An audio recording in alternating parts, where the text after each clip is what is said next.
إلا الله محمد رسول الله لا إله إلا الله محمد رسول الله لا إله إلا الله محمد رسول الله لا إله إلا الله محمد رسول الله. بسم الله الرحمن الرحيم. الحمد لله وحده والصلاة والسلام على من لا نبي بعده أما بعد. فأعوذ بالله من الشيطان الرجيم. بسم الله الرحمن الرحيم. قد أفلح المؤمنون الذين هم في صلاتهم خاشعون. صدق الله العظيم. بزرگان محترم اور میرے عزیز ساتھیو، گزشتہ کی مجلس میں مکروہ تحریمی کے متعلق کچھ مسائل، کچھ باتیں بیان کی گئی تھی کہ مکروہ کی دو قسمیں ہیں، ایک ہے مکروہ تحریمی اور ایک ہے مکروہ تنزیہی. مکروہ تحریمی اس میں کراہت زیادہ ہوتی ہے، اور مکروہ تنزیہی یہ دوسرے نمبر پر، اس میں کراہت تو ہے لیکن کراہت تھوڑی کم درجے کی ہے مکروہ تحریمی کے مقابلے میں. تو نماز میں کون سی چیزیں مکروہ تنزیہی ہے جس کا ایک مصلی کو، نماز پڑھنے والے کو خیال رکھنا چاہیے کہ میری نماز میں مکروہ تنزیہی بھی کوئی عمل نہ ہو. تو لکھا ہے کہ جب تکبیر تحریمہ کے لیے ہاتھ اٹھائے تو ہاتھ اٹھانے کا سنت طریقہ یہ ہے کہ کان کی لو تک اٹھانا ہے اس کے مقابل. اب اگر کوئی شخص کاندھوں تک اٹھاتا ہے یا کان سے بھی اوپر تک ہاتھوں کو اٹھاتا ہے تو یہ عمل مکروہ تنزیہی لکھا ہوا ہے. کہ صرف کاندھوں تک ہمارے نزدیک، احناف کے نزدیک، یہ دوسرے اماموں کے نزدیک تو ہے کہ کاندھوں تک اٹھائیں، لیکن ہمارے نزدیک، احناف کے نزدیک، تکبیر تحریمہ کے وقت ہاتھوں کو کانوں تک، کانوں کے مقابل میں اٹھانا ہے. اب کاندھوں تک، کانوں کے مقابل نہیں اٹھا رہا ہے، صرف کاندھوں تک اٹھا رہا ہے یا کانوں سے اوپر تک لے کے جا رہا ہے تو یہ عمل مکروہ تنزیہی کہلائے گا. اسی طریقے سے تکبیر تحریمہ کے بعد جو ہاتھ کو باندھتے ہیں تو دائیں ہاتھ کو بائیں ہاتھ کے اوپر رکھتے ہیں، سیدھا ہاتھ کو الٹے ہاتھ کے اوپر رکھتے ہیں. اب اگر کوئی نماز میں اس کے خلاف عمل کرے کہ بائیں ہاتھ کو دائیں ہاتھ کے اوپر رکھ رہا ہے، سیدھا ہاتھ نیچے ہے، الٹا ہاتھ اوپر ہے، تو یہ عمل بھی مکروہ تنزیہی کہلائے گا. اسی طریقے سے سنتیں جو ہیں، سنن جو نوافل ہے، سنن ہے، نوافل ہے، اس میں علماء کرام نے، مفتیان کرام نے لکھا ہے کہ دونوں رکعتوں میں قرات یکساں ہونی چاہیے، برابر ہونی چاہیے.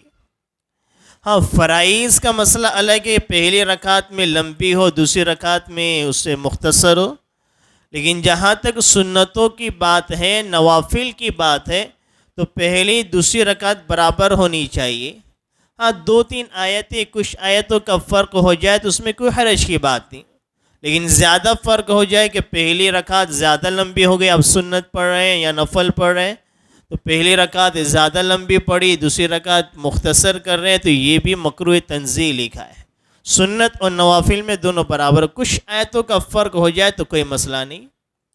اسی طریقے سے فرض نماز میں یہ ہے کہ پہلی رکعت لمبی ہوگی، دوسری رکعت اس کے مقابلے میں مختصر ہوگی. لیکن کسی نے اس کے برخلاف کر دیا، پہلی رکعت، فرض نماز کی پہلی رکعت کو لمبی کیا اور دوسری رکعت کو مختصر کیا. قرات میں پہلی رکعت کو مختصر کیا، دوسری کو لمبی کر دیا، تو یہ عمل بھی مکروہ تنزیہی لکھا ہوا ہے.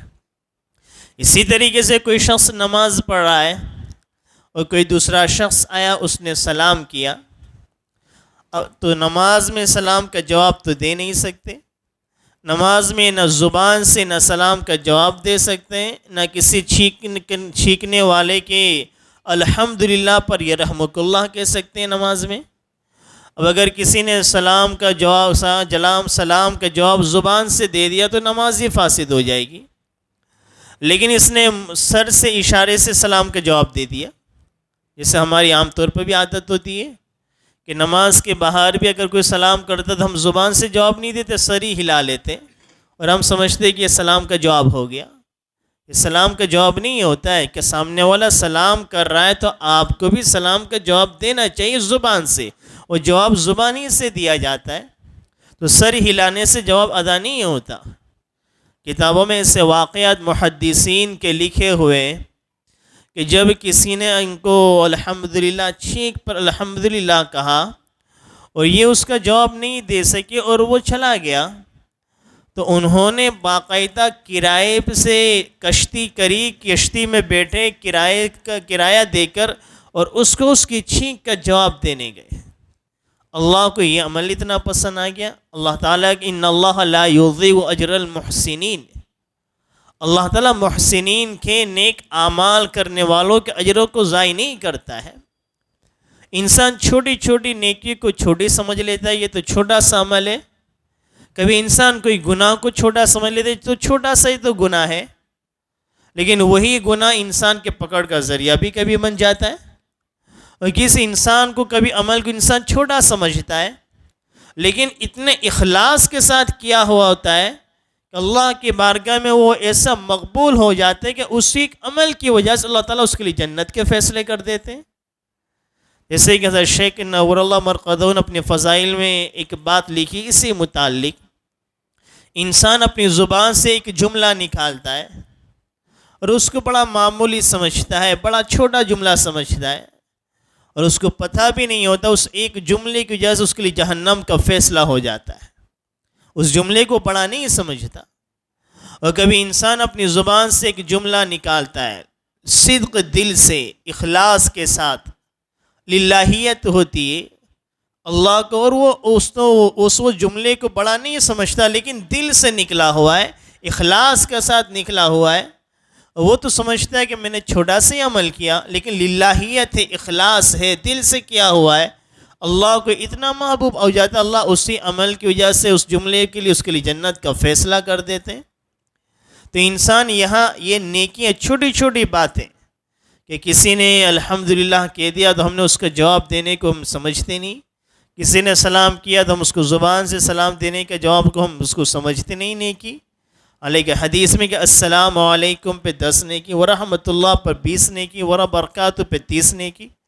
اور حدیث کی کتابوں میں کہ جب انسان سلام کرے تو سلام کا جواب اس سے بہتر الفاظ میں جواب میں دینا چاہیے. سامنے والا السلام علیکم کہہ رہا ہے تو ہمیں وعلیکم السلام ورحمۃ اللہ کہنا چاہیے. اگر وہ ورحمۃ اللہ کہہ رہا ہے تو ہمیں وبرکاتہ کا لفظ بھی بڑھانا چاہیے. تو سر سے جواب دے دینا یہ سلام کا جواب نہیں ہوتا ہے. تو انسان یہ چھوٹے چھوٹے عمل ہے جس کو کرنے سے ہماری نیکیاں بڑھتی ہیں، نام اعمال میں نیکیوں کا اضافہ ہوتا ہے. تو نیکیوں کو بھی انسان چھوٹا نہ سمجھے، گناہ کے عمل کو بھی انسان چھوٹا صغیرہ نہ سمجھے. یہ تو علماء کرام نے تقسیم کی کہ یہ گناہ صغیرہ ہے، یہ گناہ کبیرہ ہے دلائل کی روشنی کو دیکھ کر. ورنہ علماء کرام فرماتے ہیں کہ انسان جس ذات کی نافرمانی کر رہا ہے، انسان جب کوئی گناہ کرے تو گناہ کہ تو یہ نہ سوچے یہ گناہ صغیرہ ہے، یہ کبیرہ ہے، یہ صغیرہ ہی تو گناہ ہے. نہیں، انسان یہ سوچے کہ بھئی جس ذات کی نافرمانی کی جا رہی ہے وہ ذات نہ صغیر ہے نہ کبیر ہے، وہ تو اکبر ہے، سب سے بڑی ذات ہے. ہم سوچتے بھئی یہ تو مکروہ تو حرام تھوڑی ہے. انسان سوچتا ہے اور کہہ بھی دیتا ہے بھئی حرام تھوڑی ہے، مکروہ تو ہے. تو انسان کو مکروہ سے بھی اللہ تعالیٰ کو ناپسند ہے. جب کسی سے محبت ہوتی ہے تو سامنے والے کی پسندگی ناپسندگی کی پوری رعایت کی جاتی ہے. جب میاں بیوی میں محبت ہوتی ہے تو بیوی اپنے شوہر کے مزاج کا پورا خیال رکھتی ہے. شوہر کو جو باتیں ناپسند ہوتی ہے وہ نہیں کرتی ہے. اگر میں نے یہ کر لیا میرا شوہر اس کو ناپسند کرے گا، اس کو چھوڑ دیتی ہے. تو اسی طریقے سے مکروہ وہ عمل اللہ تعالیٰ کو پسند نہیں ہے. تو جتنے اعمال اس طرح سے ہیں جن کو مکروہ علماء کرام نے کہا نماز تو ہو جاتی ہے لیکن کراہیت ہے، برا عمل ہے، اللہ کو پسند نہیں ہے، تو ہمیں ان چیزوں سے اپنے آپ کو بچانا چاہیے. تو کسی نے کوئی شخص نماز پڑھ رہا ہے، کسی نے سلام کر دیا، یہ نماز ہی میں سلام کا جواب دے رہا ہے. کیسے دے رہا ہے؟ اس نے سر سے منڈی یہ سر سے جو منڈی ہے سر اس کو ہلا دیا اور اس سے جواب دے دیا. تو زبان سے تکلم تو نہیں کیا، تو اور صرف سر ہلایا ہے. تو یہ بھی مکروہ تحریمی کہ سامنے والے کو اولا سلام کرنا نہیں چاہیے، اس نے سلام کر بھی لیا تو ہمیں نماز کی حالت میں سر کے اشارے سے بھی جواب نہیں دینا ہے، ہمیں اللہ کی طرف عبادت میں نماز میں مشغول ہونا ہے۔ تو سر سے سلام کا جواب دے دیا، ہاتھ سے دے دیا، اس طرح سے اشارہ کر دیا، تو یہ بھی مکروہ تنزیہ ہے۔ اسی طریقے سے نماز میں قیام کی حالت میں ایک پیر پر زور دے کر کھڑا رہنا، دونوں پیر پر برابر کھڑا رہے، اس سے ایک پیر پر زور دے کر کھڑا رہے، یہ بھی مکروہ تنزیہ عمل ہے۔ ہاں پیروں میں تکلیف ہے، بیماری ہے، عمر کا تقاضا ہے، تکلیف عذر ہے تو کوئی حرج کی بات نہیں، لا یکلف اللہ نفسا الا وسعها۔ اللہ قرآن کریم میں فرماتا انسان میں جتنی وسعت ہوتی ہے، جتنی طاقت ہوتی ہے، اللہ اتنا ہی احکام کا اس کو مکلف بناتا ہے۔ انسان کے پاس مال نہیں ہے تو شریعت نہیں کہتی کہ تمہیں زکوٰۃ دینی پڑے گی، ایک انسان کے پاس مال نہیں تو شریعت نہیں کہتی تمہیں صدقہ فطر نکالنا ہی پڑے گا۔ ایک انسان کھڑے رہ کے طاقت کھڑے رہ کے نماز نہیں پڑھ سکتا تو شریعت یہ نہیں کہتی کھڑے رہ کر ہی نماز پڑھنی پڑے گی، بھائی بیٹھ کر پڑھ لے، بیٹھ کر بھی نہیں پڑھ سکتا اشارے سے نماز پڑھ لے، لا یکلف اللہ نفسا الا وسعها۔ ہاں لیکن بغیر عذر کے صحت مند ہے، طاقت ہے، نہ بیماری ہے، نہ کوئی ضعف ہے، کمزوری ہے، پھر بھی سستی کی علامت کہی جاتی ہے کہ ایک پیر پر سہارا دے کر ایک پیر پر زور دے کر کھڑا رہے، یہ سستی کی علامت لکھی ہوئی ہے، اور اللہ تعالیٰ کے بارگاہ میں، اللہ تعالیٰ کے دربار میں اس طرح سے کھڑا رہنا یہ ادب کے خلاف لکھا ہوا ہے کہ دونوں پیر پر برابر کھڑا رہا ہے۔ اسی طریقے سے رکوع اور تسبیح، رکوع اور سجدے کی جو تسبیحات ہے اس کو انگلیوں پر شمار کرنا یہ بھی مکروہ تنزیہ ہے۔ علماء کرام نے اس کا طریقہ یہ بتا رہا ہے کہ اپنے ہاتھوں کو اپنی جگہ پر رکھ کر اس سے انگلی کو دبا لیا جائے، اس سے مقصد بھی حاصل ہو جائے گا۔ ایک انسان بھئی سجدے میں اس نے ہاتھ کو رکھا ہوا ہے، وہ ایک مرتبہ پڑھا تو اس طرح سے اس کو دبا دے، دوسری میں اس طرح سے دبا دے، تیسری میں اس طرح سے دبا دے، بھئی 5 مرتبہ پڑھ رہا ہے تو 5 اس طرح سے اس کا مقصد بھی حاصل ہو جائے گا۔ باقاعدہ انگلیوں پہ اس کو شمار کرنا، یہ عمل صلاۃ التسبیح میں پیش آتا ہے، 15 بار تسبیح پڑھنی ہے تو وہاں بھی یہی کرے کہ بھئی اس انگلیوں کو دباتا چلا جائے، اس ترتیب سے اس کو پتہ چل جائے گا یہ 15 بار ہو گیا، تو انگلیوں پر باقاعدہ شمار کرنا تسبیحات کو یہ مکروہ تنزیہ لکھا ہوا ہے۔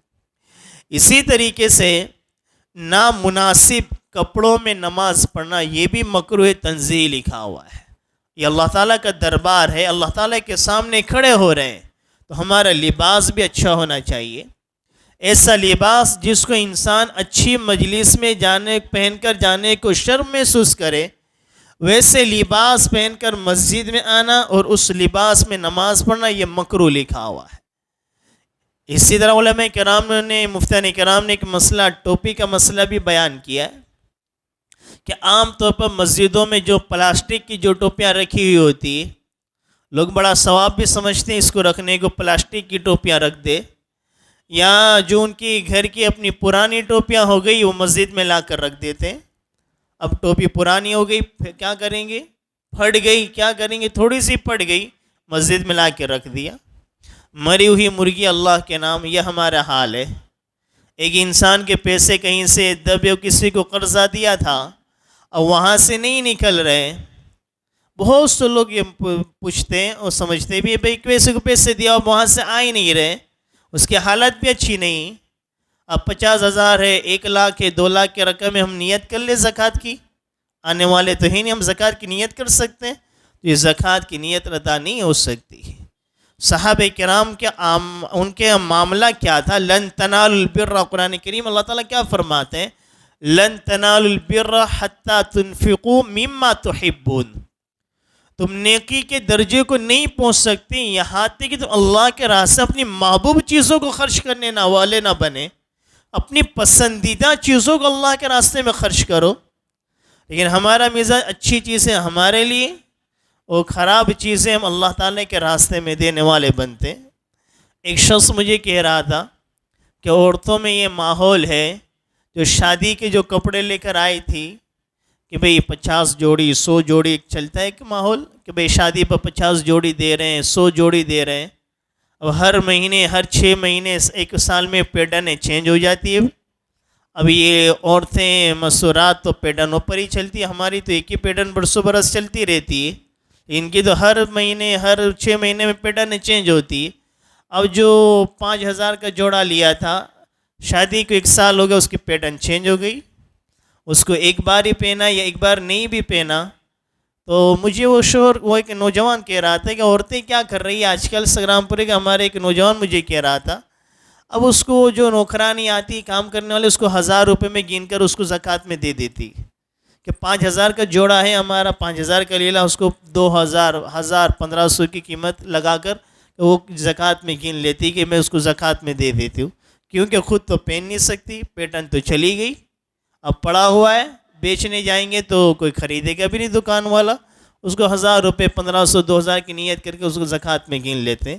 جب ہماری زکوٰۃیں بھی ایسی ادا ہوگی تو پھر ہمارے مالوں میں کیسی برکتیں آ سکتی ہیں، کہاں سے زندگی میں چین سکون آ سکتا ہے۔ تو پھٹی ہوئی پرانی ٹوپیاں اللہ کے گھر میں لا کے رکھتے ہیں، وہ ٹوپیاں پڑی رہتی لوگ پہنتے ہیں، وائٹ بھی کالی ہو جاتی ہے، کلر بھی بدل جاتا ہے، اور لوگ آتے ہیں اس کو پہن رہے ہیں، اس کو پہن کر نماز پڑھیں، ایسی گندی میلی کچری ٹوپی پہن کر نماز پڑھ رہے ہیں۔ تو اسی طرح جو رکھنے والے ہیں وہ بھی گنہگار ہوں گے، ثواب کا کام نہیں ہے کہ پھٹی پرانی ٹوپیاں تو مسجدوں میں لا کر رکھ دو، اللہ تعالیٰ کے دربار میں یہ کوئی ثواب نہیں، گناہ کا کام ہے۔ ایسے جو قرآن پرانا ہو گیا، پھٹ گیا، بوسیدہ ہو گیا، اب کیا کریں؟ مسجد میں لا کے رکھ دو، مسجد میں رکھ دئیے، تو یہ گناہ کا کام ہے، کوئی ثواب کا کام نہیں کہ پھٹی ہوئی قرآن تو مسجدوں میں لا کے رکھ دو، پھٹی ٹوپی مسجدوں میں دے دو۔ پلاسٹک کی ٹوپی پہن کر کوئی شادی کی مجلس میں جائے گا، نکاح کی مجلس میں، شادی پلاسٹک کے لوگ سب اس کو دیکھیں گے، کون سی ٹوپی پہن کر تو آ گیا۔ تو انسان اچھی مجلس میں ان ٹوپیوں کو پہن کر نہیں جاتا، یہ اللہ تعالیٰ کے دربار میں بارگاہ میں نماز پلاسٹک کی ٹوپی پہن کر پڑھ رہا ہے، گندی ٹوپی پہن کر پڑھ رہا ہے، پھٹی پرانی ٹوپیاں پہن کر پڑھ رہا ہے، تو یہ نماز میں یہ مکروہ عمل کہلائے گا کہ آدمی کا لباس اچھا ہو، اس کی ٹوپی اچھی ہو۔ اسی طریقے سے بغیر ٹوپی کے ننگے سر نماز پڑھنا یہ بھی مکروہ تنزیہ ہے، سستی کی بنا پر، کہ آدمی ایسے سستی کی بنا پر بغیر ٹوپی کے نماز پڑھ رہا ہے، یہ سستی کی وجہ سے، تو یہ بھی مکروہ تنزیہ ہے۔ نبی کریم صلی اللہ علیہ وسلم نے صرف احرام کی حالت میں بغیر ٹوپی کے نماز پڑھی، صرف احرام کی حالت میں، ورنہ عام آپ کی عادت شریفہ تھی کہ آپ نے ٹوپی پہن کر نماز پڑھی، حتیٰ کہ سیرت کی کتابوں میں لکھا ہے کہ آپ ننگے سر گھر سے بھی کبھی نہیں نکلے، آپ ٹوپی پہن کر ہی نکلا کرتے تھے، یہ سنت لکھی ہوئی ہے۔ تو بغیر سستی کی بنا پر بغیر ٹوپی کے نماز پڑھے کھلا سر، تو یہ بھی مکروہ تنزیہ لکھا ہوا ہے۔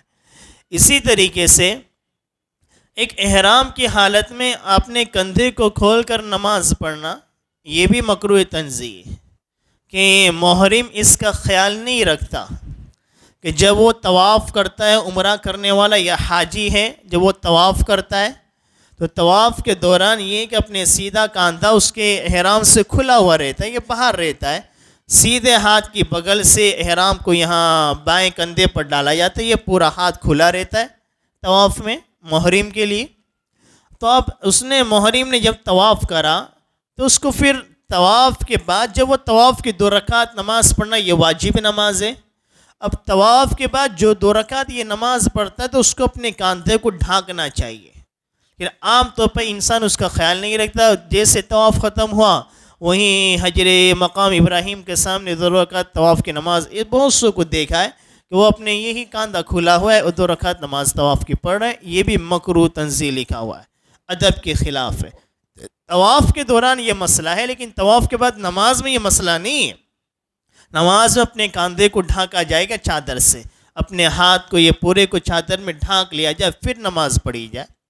ایسے سجدے کرتے وقت یا سجدے سے اٹھتے وقت طریقہ یہ کہ پہلے گھٹن رکھیں گے، پھر ہاتھ رکھیں گے، پھر ناک پیشانی، اٹھنے سے پہلے پیشانی، ناک، پھر ہاتھ، پھر پیر، یہ طریقہ کہ اس کے خلاف کر رہا ہے کہ سجدے میں جاتے ہوئے پہلے ہاتھوں کو ٹیک رہا ہے، پھر گھٹن رکھ رہا ہے، اٹھتے وقت پہلے وہ گھٹن کو اٹھا رہا ہے، ہاتھ کو ٹیک لگا کے اٹھا رہا ہے بلا عذر۔ ہاں اگر بیمار ہے، بوڑھا ہے، کمزور ہے تو اس کی تو میں نے کہا پہلے ہی وہ مسئلہ، ان کے مسائل تو الگ ہی ہے کہ عذر ہے، بیمار ہے، اب وہ ہاتھ ٹیک کر کھڑا ہو رہا ہے تو کوئی حرج کی بات نہیں، لیکن نوجوان ہے، کوئی بیماری انتقال صرف سستی کی وجہ سے اپنے ہاتھوں کو ٹیک کر سجدے سے اٹھ رہا ہے، یا صرف کاہلی اور نادھیانی کی وجہ سے سجدے میں جا رہا ہے تو پہلا ہاتھ رکھ رہا ہے پھر گھٹن رکھ رہا ہے، تو یہ عمل بھی جو ہے یہ عمل بھی کہلائے گا، سو مکروہ تنزیہی کہلائے گا۔ ایسے قاعدے میں بیٹھنے کی جو حیت ہے مسنون کہ بائیں پیر کو بچھایا جائے گا، اس پر بیٹھیں گے اور دائیں پیر کو کھڑا کریں گے۔ اب اگر کوئی شخص بغیر عذر کے چار زانو بیٹھتا ہے، جس کو ہم پلاٹی وال کے بیٹھنا کہتے ہیں، نماز میں اس طرح سے بیٹھ رہا ہے بغیر عذر کے، تکلیف ہے عذر ہے تو کوئی حرج نہیں، لیکن بغیر عذر کے نماز میں قاعدے میں اس طرح بیٹھ رہا ہے تو نماز تو ہو جائے گی لیکن ادب کے خلاف ہوگا، مکروہ تنزیہی ہے۔ تو یہ وہ سارے اعمال جو میں نے بیان فرمائے یہ مکروہ تنزیہی کے قبیل سے چھوٹی چھوٹی ہے، لیکن ہمیں اس کا خیال رکھیں کہ ہماری نماز سنت کے مطابق ہو، آداب مستحبات کے ہم رعایت کرنے والے بنیں، ہماری نمازوں میں کراہت کسی طریقے سے نہ آ جائے۔ اگر ہماری ان چیزوں میں جو میں نے بیان کیا ہماری نمازیں سے پاک اور صاف ستھری ہوگی تو وہ ہماری نمازوں میں جان پیدا ہو جائے گی، پھر وہ ہماری نماز وہ نماز بنے گی کہ ہم 2 رکعت نماز پڑھیں گے، اللہ سے مانگیں گے، اللہ ہمارے مسائلوں کو ایسے اپنے غیب کے خزانے سے حل کر دے گا ہم سوچ بھی نہیں سکتے۔ تو ضروری ہے کہ نمازوں کو سیکھا جائے، اس کو درست کیا جائے۔